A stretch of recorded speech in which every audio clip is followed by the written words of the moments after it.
truth of the matter is, depending on how fast we want to scale or our ambition to reach a certain level, that depends. We could do another round of investing at a later point if we want to scale this company. Let's say we want to, do something really ambitious and we can raise more capital. You have to put in perspective when you look at platforms like Meta and ByteDance.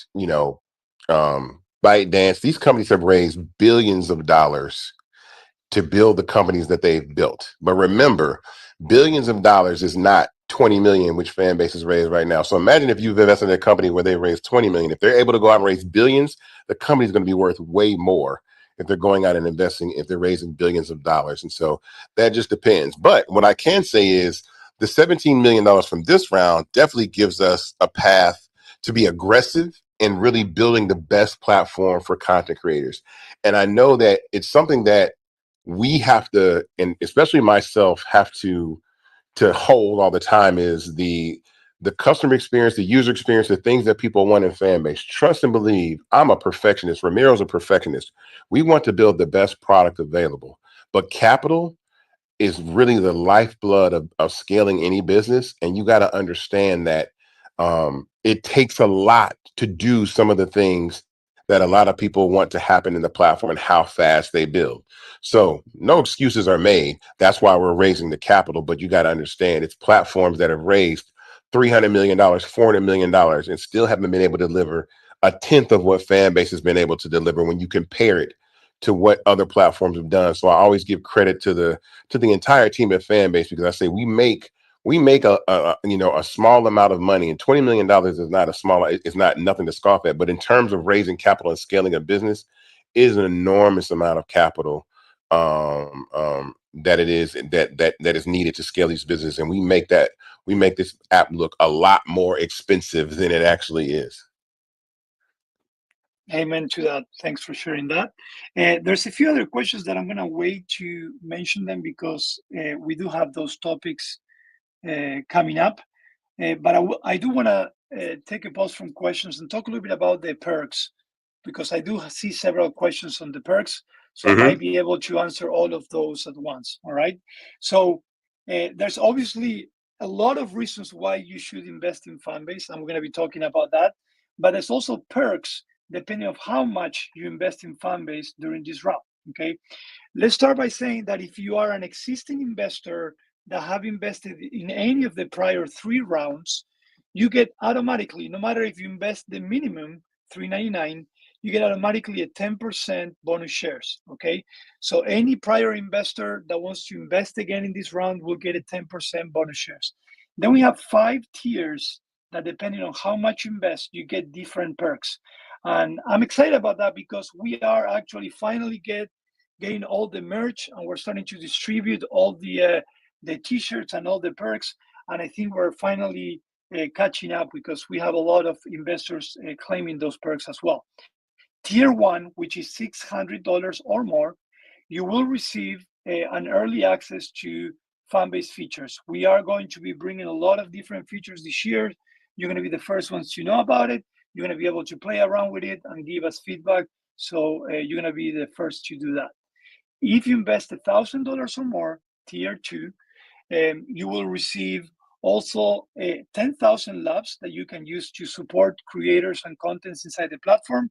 And you're going to get a verified profile badge, the blue badge as well. Tier 3 is $2,500 or more. You're going to get everything that I share in prior tiers, 15,000 labs instead of 10,000 labs. You're going to get a Fanbase t-shirt. And again, finally, we got the Fanbase t-shirt. So we're starting to ship them every week. And also a verified profile badge, blue badge. And then tier 4, it's $5,000 or more. You're going to get everything that I shared, 20,000 labs. You're going to get a t-shirt. You're going to get an early investor gold verified profile badge. So you're going to get a gold badge and also 5% bonus shares. Think about this. If you're an existing investor that invested in prior 3 rounds and you invest $5,000 or more in this round, you're going to get 15% bonus shares, 10% for being an existing investor and 5% for being part of tier 4.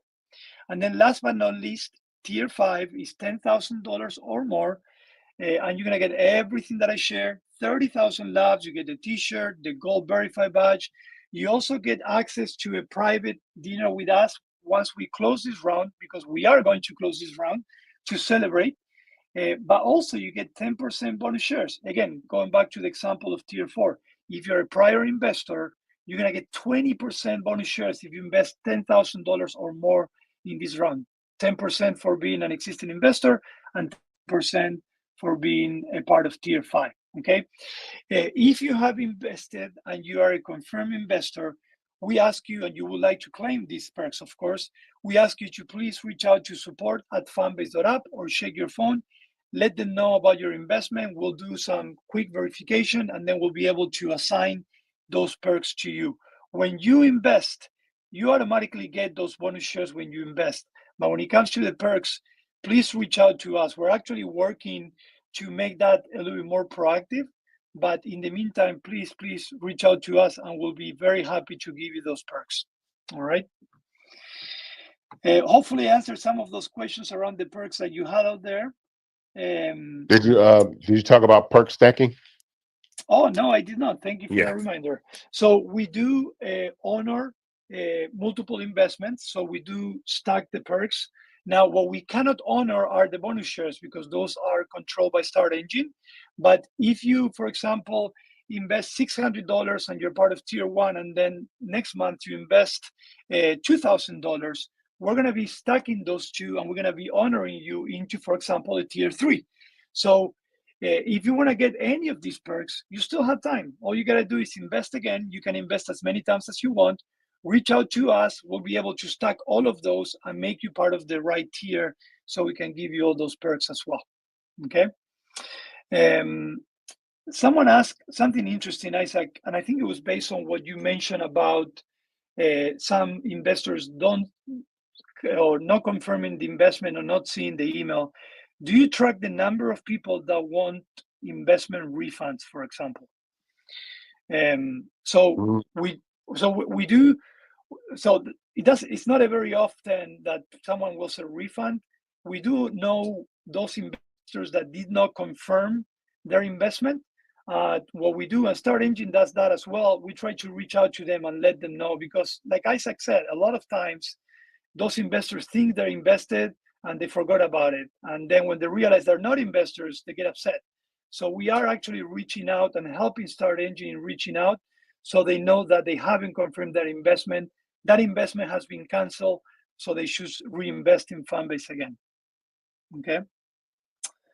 All right. Let's see. I'm going through some of the additional questions we have here. We have Seal. Seal is our CFO, who's also answering all of those questions. So I appreciate Seal sending there. If you are an existing investor or you are having issues with your investment and you're not getting any help from Start Engine, you can reach out to us at investment@fanbase.app, and we'll gladly help you escalate that and help you in any way we can. Okay.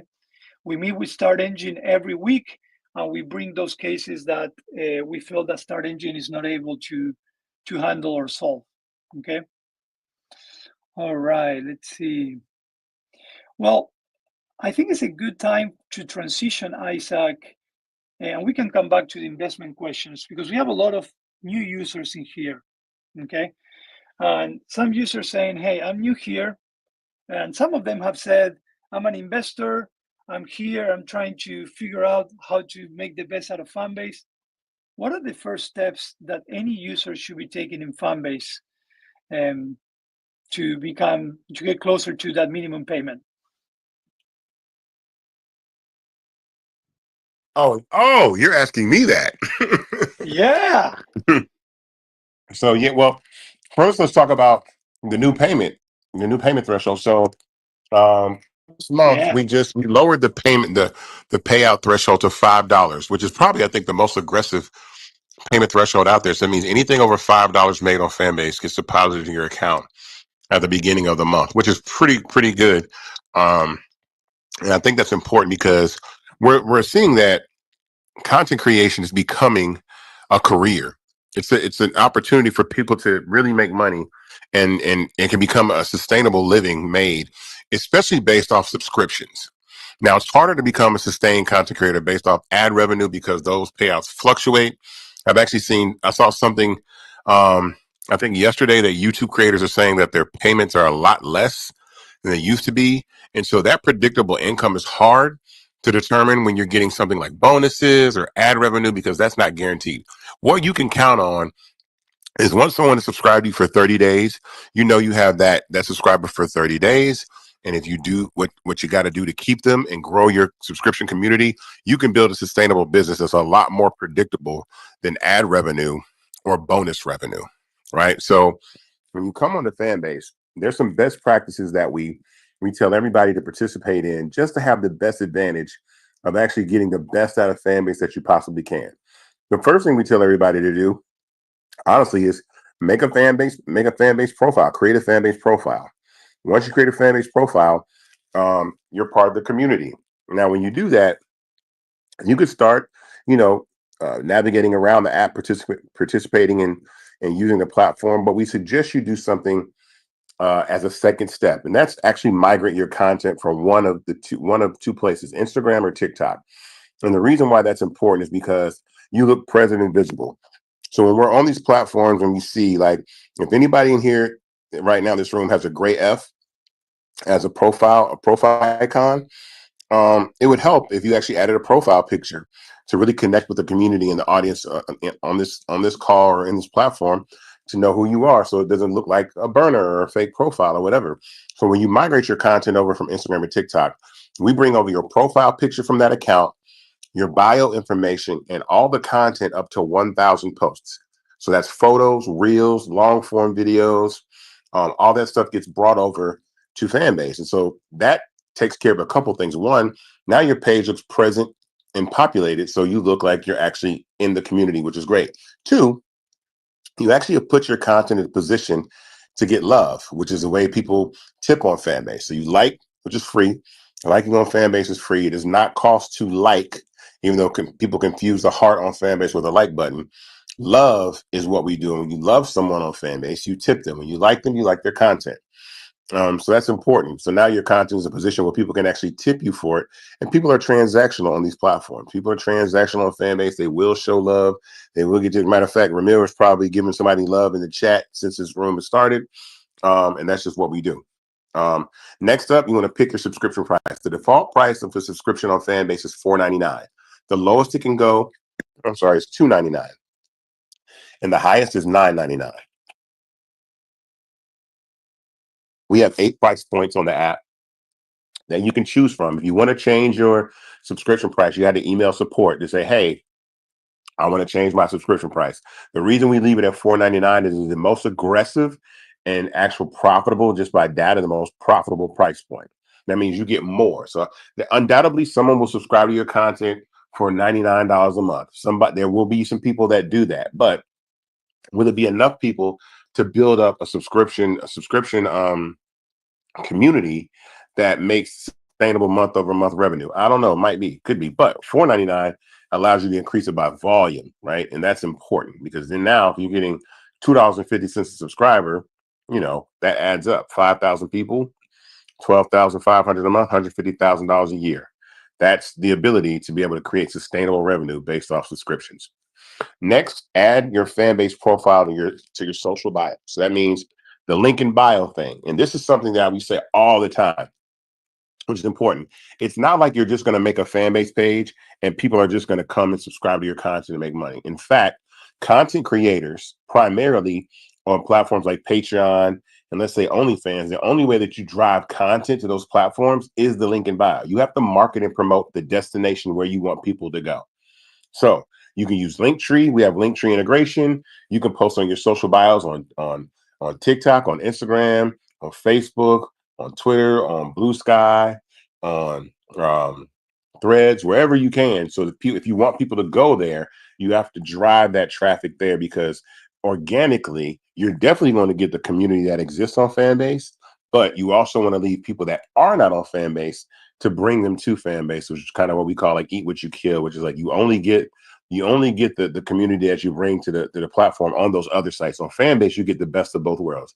You bring your community here, but you also get the community that's already on the platform. Next, Like we just talked about before, set up your payment profile in your settings. You're going to make money on Fanbase, but if you don't have a way for us to pay you, the money just sits there, right? And we want to pay creators. We're in the business of paying creators, and we want to make sure that creators get paid. That is in your settings. You set up a payment profile. You can use an EIN or a social security number to pay out. A lot of times people say, why do you want my bank account information? That is how you get paid on the platform. We use the same payment processor as Lyft, DoorDash, and Instacart, which is powered by Stripe. So instead of saying I'm a Lyft driver or a DoorDash driver, I'm a content creator and I want to get paid the same way. So you would enter your bank account or your debit card at the first of the month. That money would get transferred into your bank account. And now you are a professional content creator that gets paid through the content that you make on Fanbase. Um, the next thing we say is post at least 5 pieces of exclusive content. Why 5? Because you can unlock an individual piece of content on Fanbase for the quarter of a price of one subscription. So if somebody's, if you unlock 4 pieces of content on Fanbase, you paid for a month subscription. So if you post 5, you're really building up a catalog and a library of people to do that. And what's important about that is like, would you subscribe to Netflix if they only had 4 shows? No, you probably, if they had 40 pieces of content or 50 pieces of content. And so the more exclusive content you have on your profile, the better the opportunity you have to get someone to subscribe to that content, especially depending on the style of content you create. If it's podcasting, short films, anything that you want to do, music, all that kind of stuff. You're creating a content library of your own that has value, has subscription value. So creating a content library is just your content library is the stuff that you put behind a paywall. And that's optional on Fanbase. So if you never want to post exclusive content, you just want to use the platform to engage with content creators, do that too. But if you're really serious about being a content creator, you got to create a content library that people want to subscribe to. And that helps by posting at least 5 pieces of content. Creating an audio camp in audio is a very important thing. It's a way to build community. So this is a community-based platform. Of course, the fan base is an entire community, but Fanbase also has micro communities or sub communities based on topics or interests. And right now in audio, you can build an audio camp around that. So if you wanted to build an audio camp in Fanbase, you would go to you click the campfire icon in the upper right hand side of an audio room, and then you would hit create camp. Now you could create a camp about sports, about fashion, about music, and then that's a way to build community and be very, very specific. If all the Kendrick fans want to create a Kendrick Lamar, audio camp, you do that. The reason why we say create camps now is because eventually camps are going to be available in all the forms on Fanbase, all the other media formats on Fanbase. So not only will you be able to post something as an audio camp, you'll be able to make a regular post, a story, a live, a Fanbase Plus, or a Flix piece of content for your camp. So you want to make something that's very specific, that's very, very niche, and you want to share to your camp community, you can do that as well. So create an audio camp in camps right now, and it helps build community. Next thing is encourage people to download Fanbase and follow you, right? Again, community building is a part. You want to be where your friends are. Tell your friends to download Fanbase, build community over here, use the platform, and experience the platform together.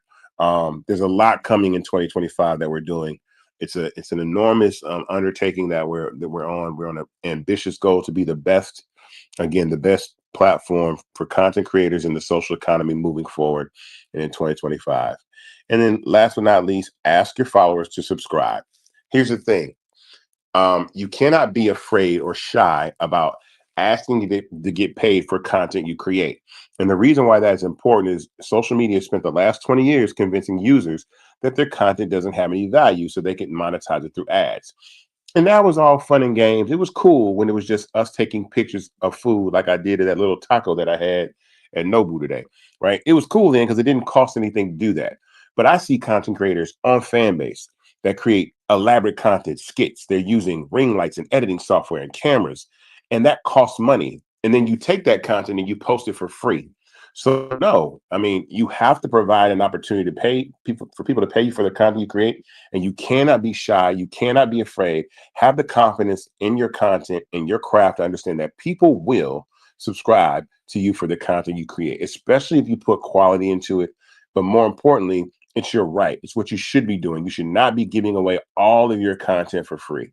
You should be making content that you can put behind a paywall and build your subscription community. And that that language, that energy is changing time year after year. Younger creators are doing that more than older creators. Older creators are still trying to get famous and they get brand deals and try to get money that way, right? And that's fine, that's great. But what we're seeing in younger communities like streamers, right? They have subscriber-based communities that pay them month over month and allow them to scale with their community. So you can't be afraid to ask to have someone subscribe to your content. Don't be afraid. You have value as a creator. We're here to support you, and that's what we suggest you do to have the best experience on Fanbase from day one. Wow, it looks like almost like you founded this company and you know what you're talking about. Amazing. Yeah. All right. Well, while you gave that explanation, hopefully that was super helpful for anyone that is new to Fanbase and is wondering where to start. I went through some of the investment questions that I want to make sure we answer, and I'll help by answering those. Someone asked, "What's the deadline to invest?" The race is open until we reach the $17 million. Now we can't promise when that's going to happen. It could happen today. It could happen tomorrow.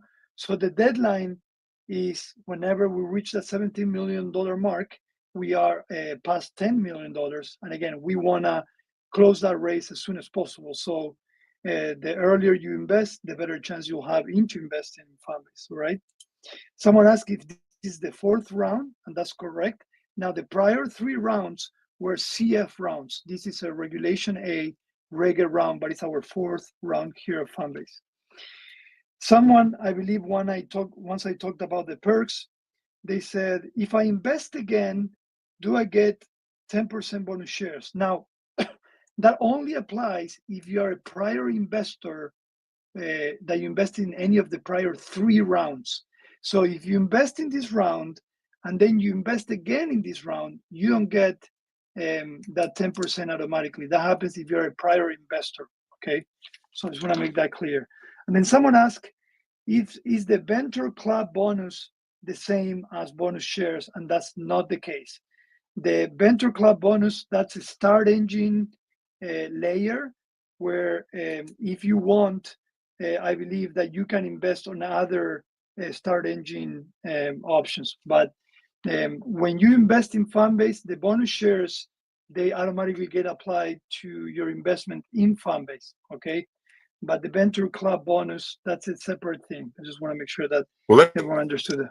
And let me toot our horn for a second, because I know Yeah.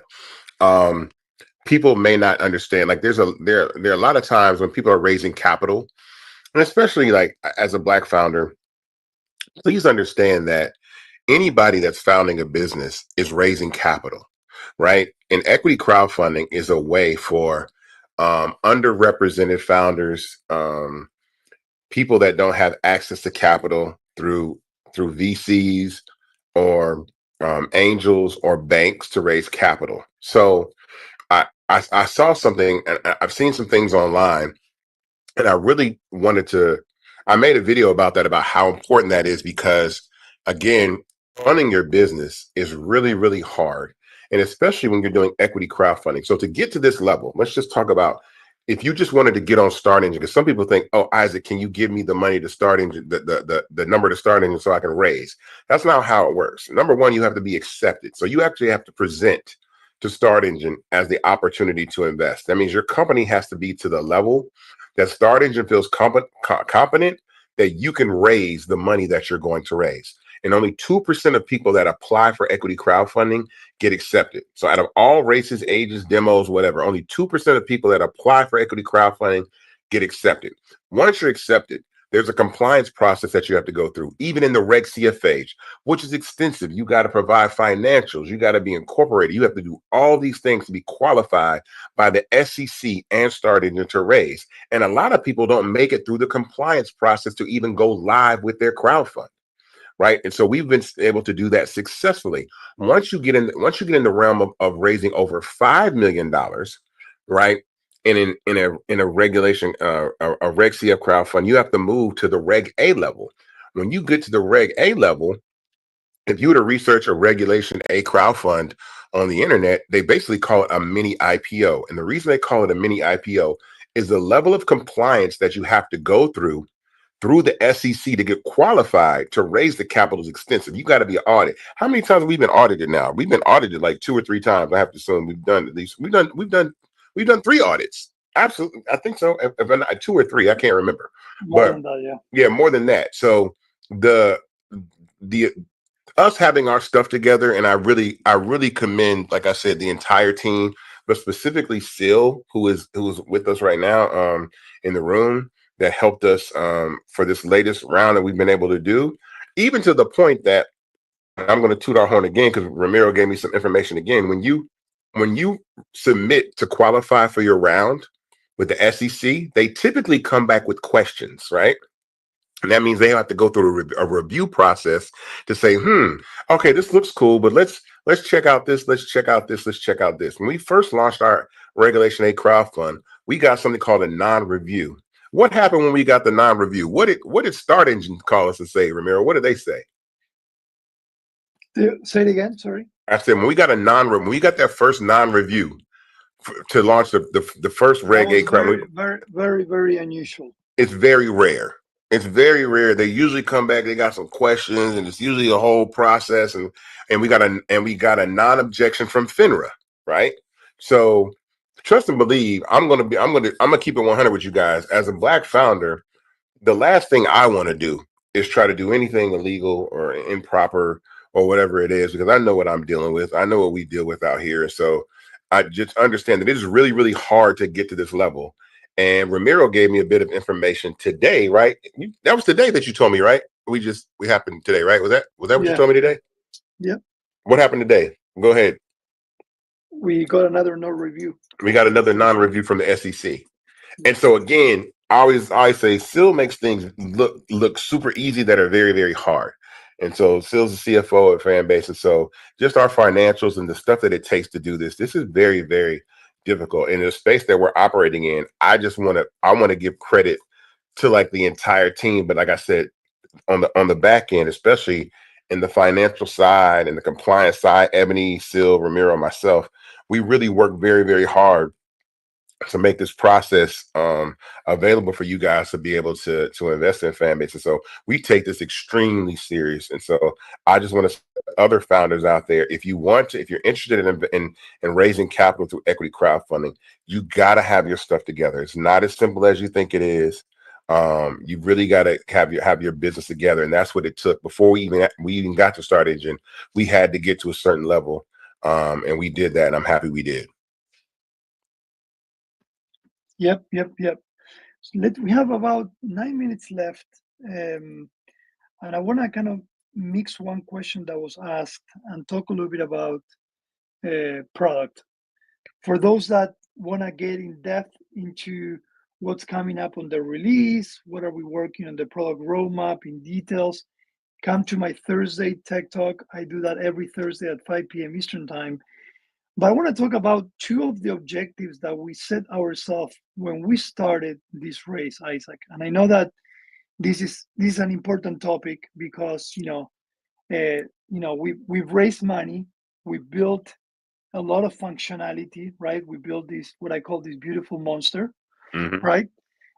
But we had 2 main objectives, and I want everyone to know how we're using the money to improve the platform and grow the product and the value itself. So I want to talk about specifically 2 things, right? One of the objectives that we had was we said we need to start transitioning from basic catch-up functionality into what we call the lighter innovation. You want to talk a little bit about that, and then I'll talk a little bit about the product Yeah. scale. So the challenge in building something, and again, this is not any user's fault because I'm the one that came up with the bright idea that we need to build an app that has a lot of, functionality for users to monetize. But what that does is presents a unique challenge, and it's a tough challenge, which is creating an app that is comparable to legacy platforms that are established brands that are billion-dollar companies, right?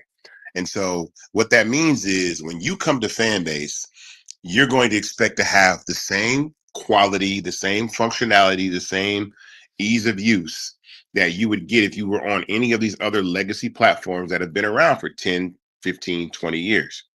And that is our commitment, because once we do that, we have our own ideas. We have a vision of what the social economy is. We know what we want to build. We are looking around the corners. We understand and have a vision for what people are going to want and the ways that they're going to want to consume content. And so this raise is about being the best app that we possibly can be, so that when you come to Fanbase, you feel just like you walked in any other social media platform that has existed for as long as it has. And then we get to add innovative things. And we've already done a lot of innovative things to begin with. I mean, the content migration, the peer-to-peer in-app purchase subscription, watch party. It's a lot of things that we've done. Even we filed patents on that stuff. So there's a lot of things that we've done to begin with. But we want to make sure before we go to that next level that we make this the best product that you guys are able to use. And it's familiar, it's fun, it's easy to find your friends. It's a lot of things that we want to do. So that's one of the main objectives that we're focusing on in 2025. Definitely. And, like Isaac said, a lot of times, the statement is we want to build the best platform for creators in the social economy.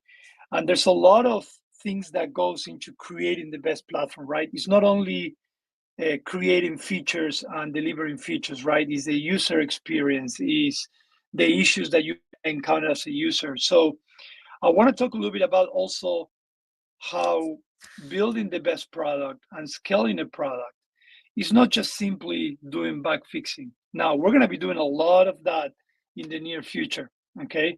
So we definitely have a very robust plan to try to iron out any consistencies and trying to improve experience throughout the entire app before we continue adding other features. But also, it's important to understand that scaling a product and gaining speed in developing is not just a question of hiring 1,000 engineers. Okay, Mm-hmm. it's a question of doing several things. So one of the objectives we always had with this money was we want to start building and improving the architectures across the entire platform.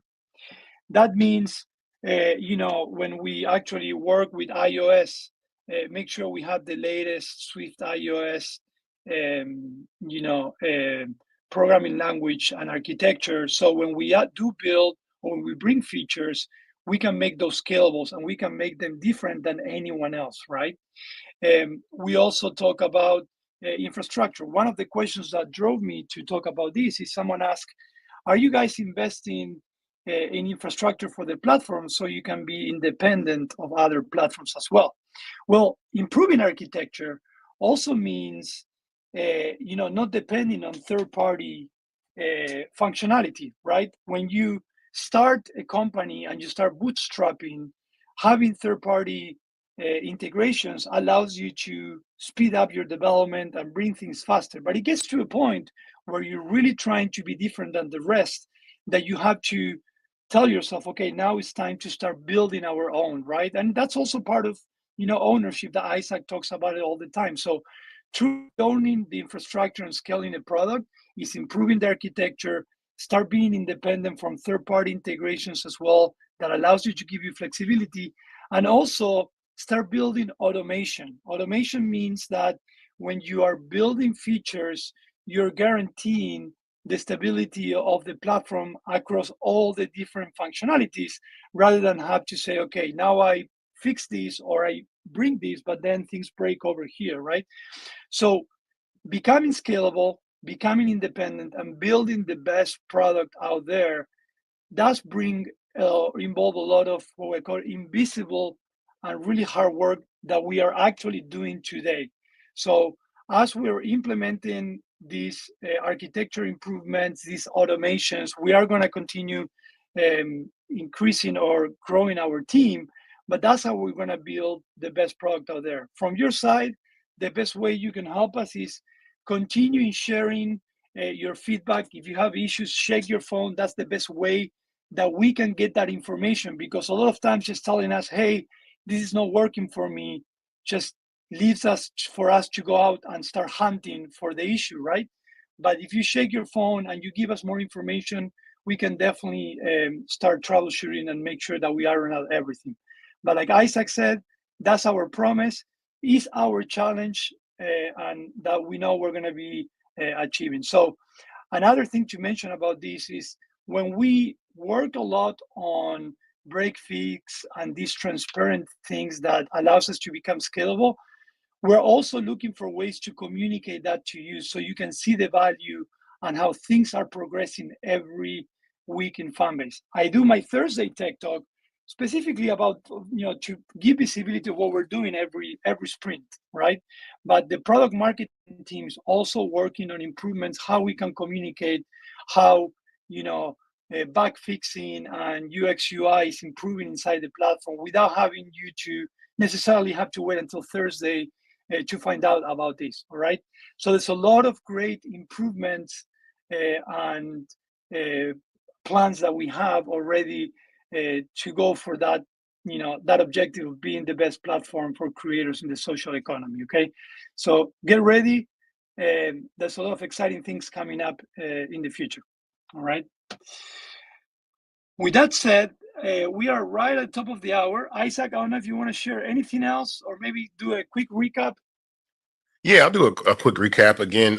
Thank you all for tuning into our investor town hall on Fanbase. We do these every Tuesday from 5 to 6 p.m. Eastern Standard Time on Fanbase. The purpose of these calls are to inform everybody about the progress of our current Regulation A crowdfund, which is doing very, very well. We are raising $17 million in a Regulation A crowdfund on Start Engine. We are currently at $10,189,330 raised. I encourage everybody to go to startengine.com/fanbase if you would like to invest. The minimum to invest is $399. That gets you 60 shares of stock, and Fanbase at $665 a share. One of the things that we've been talking about, and I'm kind of letting people know is the raise is we're on the other side of this raise. There's about a little less than $6 million. I'm sorry, a little less than $7 million left to raise. And I was just talking about the minimum investment. The minimum investment size in Fanbase is about $1,000, between $850 and $1,000. And so, numerically speaking, 7,000 people investing the minimum. I'm sorry, not the minimum, but the average investment of $1,000 closes around 7,000 people. It's not a lot of people. So I know, and again, I'm not telling everybody to invest $1,000. The minimum, invest what you feel you can invest. Invest what you feel like you want to invest. But $399 is the minimum. $1,000 is the average. But again, 7,000 people investing $1,000 closes this round. And I tell people all the time that we're going to start this countdown to close. Like there's only a certain number of people that are going to be able to invest in this round at the minimum of $399. And right now it's probably a little around like 17,000 people, but that number shrinks every moment that someone invests. Even today, we probably raised about $100,000, $89,000 in 24 hours now. So we're almost at $10.2 million. And so, I'm going to continue to inform people of the progress of the raise. That window is going to shrink day by day. I tell people to tell their friends, tell your community to invest. Fanbase is a real company. This is not a fairy tale. We are a platform that has proven that we deserve to exist. We have a community of over 1.4 million users. And we continue to scale and grow while there's major competition in the marketplace.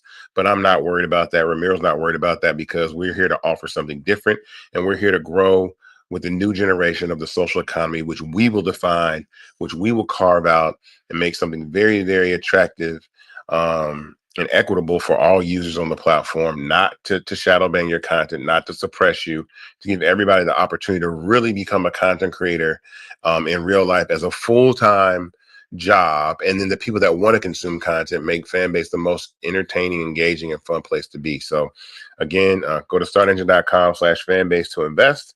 And we like to close every audio room with our promise to all of you. And so we'll run that, and then we'll see you next week. Thank you so much, everyone. We'll see you next week.